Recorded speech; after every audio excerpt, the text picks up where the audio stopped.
then I will put the absolute value of this measure.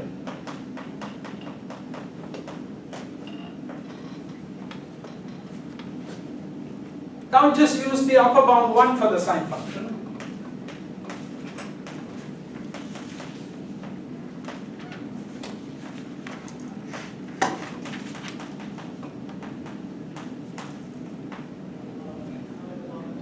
But now use the fact that f prime is monotone. Since f prime is monotone, can you conclude that 1 over f prime is monotone? Just because a function is monotone doesn't mean its reciprocal is monotone. Because if the function is monotone starting at a negative value and going to a positive value, your reciprocal will suddenly have a problem with the change of sign. But fortunately for us, that's why we observe that the function is always greater than or equal to m or less than or equal to m. This crossing of the origin doesn't take place. Therefore, it is 1 over f prime is monotone. So simple as it is, it's useful. All right. So this is less than or equal to this. So 6.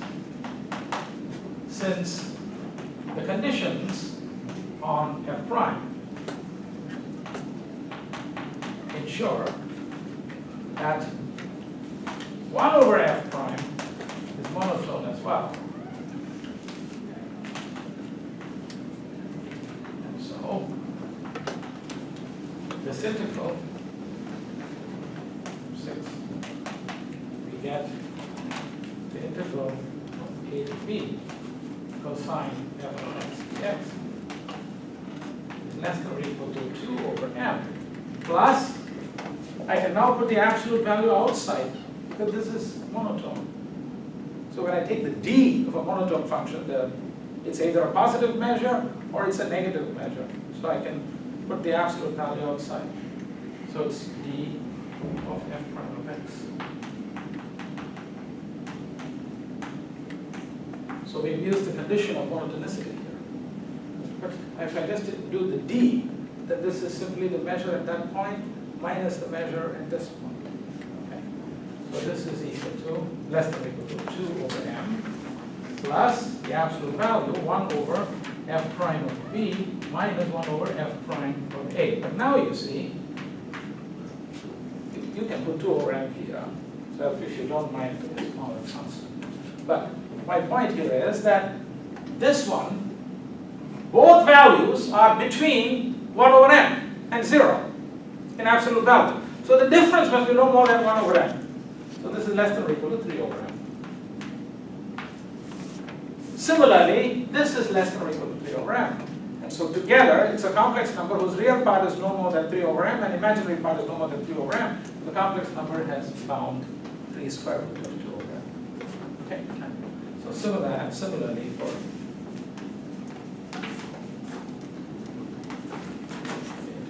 a to b sine f of x dx e to the power. Right, sine f of x dx. That's it. Okay. All right. Now we will bring zeros into the picture. So that's lemma 2.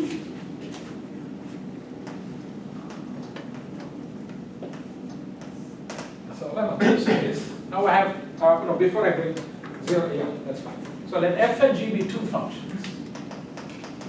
But now I'm going to put them to be differentiable over the 2. G be non-zero. And let f prime over g prime have at most q distinct zeros on AB.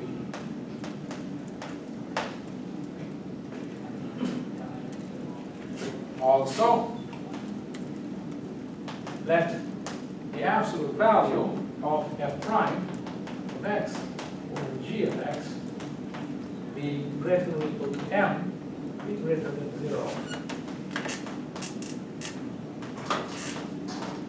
Then the claim is that the integral from a to b of g of x e to the power I f of x dx is less than or equal to 3 square root of 2, that constant you had there, times q plus 1 divided by m.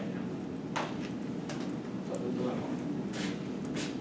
The q plus 1 is going to come because when I have q zeros in the interval, I can chop the interval into q plus 1 subintervals on which there are no zeros. I then apply this lemma on those subintervals. So that's where the q plus 1 is coming from. Okay, so proof.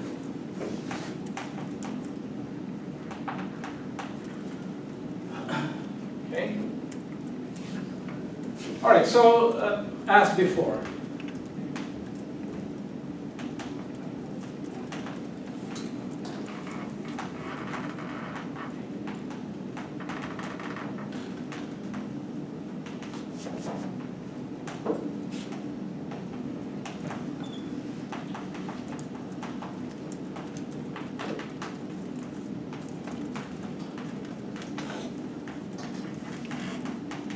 Okay.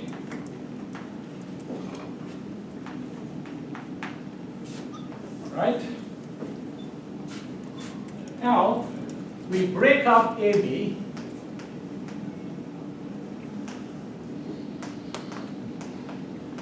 into q plus 1 subintervals, okay, on each of which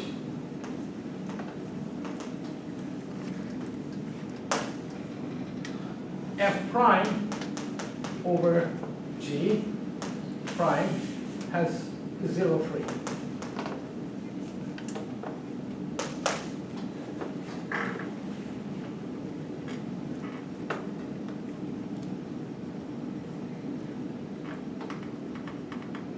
Now what does that mean? If f prime over g prime is zero free, then that means f prime over g prime is either always positive in that interval or always negative in that interval, the prime. Which means f prime over g is monotone on that interval. Okay, so hence, f prime over g is monotone on each of those intervals. Oh, by the way, I want you to notice something here. Very interesting.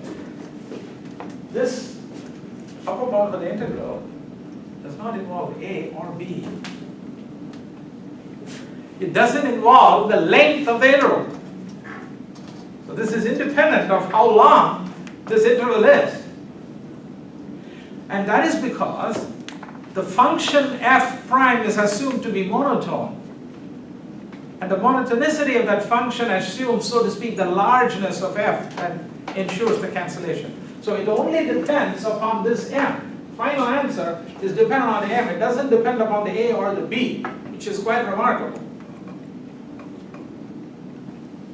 Okay, so one should understand sometimes the import of these theorems. I mean, one would think that a and b would play a role in the value in an upper bound, but in this case we got an upper bound independent of a and b, and that's why this is useful. It's uniform in all AB. All right, so let f prime over g is monotone on each of these subintervals. So consider a typical subinterval.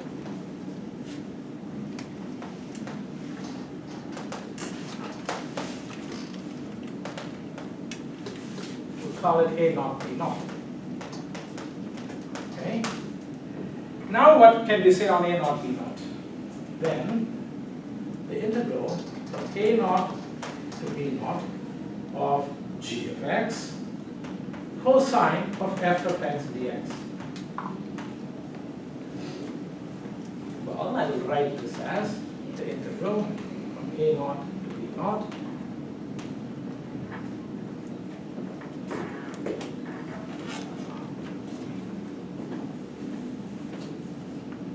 of, well, you know the trick, g of x. I've got cosine of f of x, so you want to multiply and divide by f prime of x.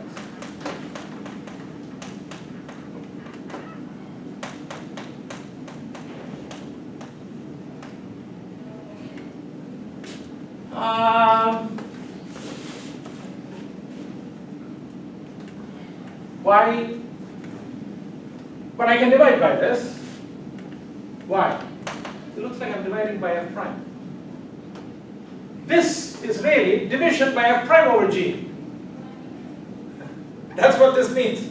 And we already know that f prime over g is at least m is bounded away from 0. So don't just think of it as division by f prime. There is a g there which is helping to bring that g down. So it's really division by f prime over g. So this is well defined. So now you integrate by parts. When you integrate by parts, you end up with the antiderivative of cosine of this is sine f of x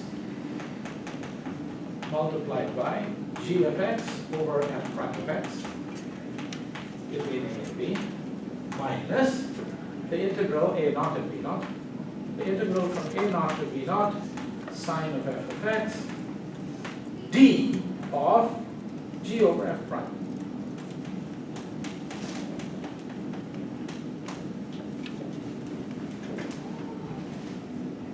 And g over f prime is monotone for the same reason that this is monotone.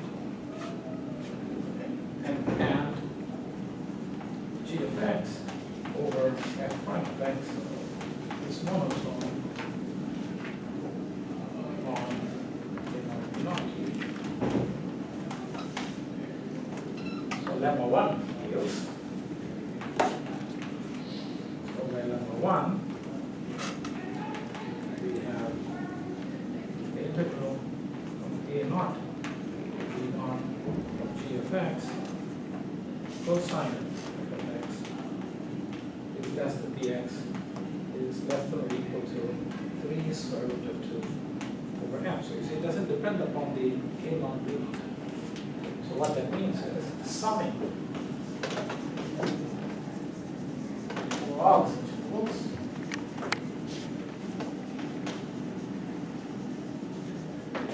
get the integral from a to b g of x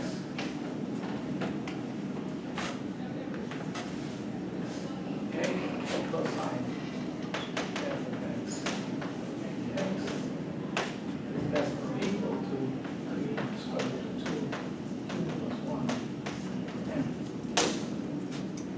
Then you get the square root of 2 similarly for the sine.